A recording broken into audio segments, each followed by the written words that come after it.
Hello বন্ধুরা, আজ আমি বানাবো আলু সোয়াবিন আর পনিরের তরকারি। দেখো, এখানে সোয়াবিন আর পনিরটা ভেজে রেখেছি, আলুটাও ভেজে নিয়েছি। এখানে মশলা বানিয়ে নিয়েছি।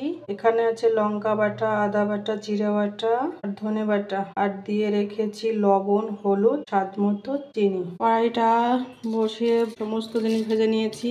এখানে দিয়ে দেব আমি একটা শুকনো লঙ্কা ফোড়ন দেব, একটা এলাচ আর দারচিনি, আর দিয়ে দেবো জিরে আর তেজপাতা ফোড়ন।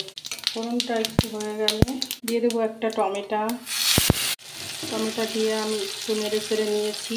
এবার যে মশলাটা আমি বানিয়ে রেখেছিলাম এটা আমি দিয়ে দেবো, দিয়ে ভালো করে কষিয়ে নেবো কিছুক্ষণ। মশলাটা কষানো হয়ে গেছে, ভেজে রাখা আলু দিয়ে দেবো। আলুটাকে দিয়ে কিছুক্ষণ কষিয়ে নেব। আলুটা দিয়ে কষিয়ে নিয়েছি। এবার ভেজে রাখা পনির আর দিয়ে দেবো সোয়াবিন। এটাকে দিয়ে কিছুক্ষণ একটু নেড়ে ছেড়ে মিশিয়ে দেবো। এটাকে দিয়ে মিশিয়ে নিয়েছি।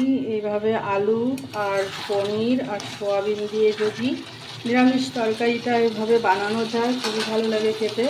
এবার আমি দিয়ে দেবো পরিমাণ মতো একটু জলটা দিয়ে কিছুক্ষণ জাল দিয়ে নেব। রেডি হয়ে গেছে। নামানোর আগে দিয়ে দেবো আমি পরিমাণ মতো একটু ঘি। যেহেতু নিরামিষ তরকারি, ঘিটা না দিলে ভালো লাগবে না খেতে।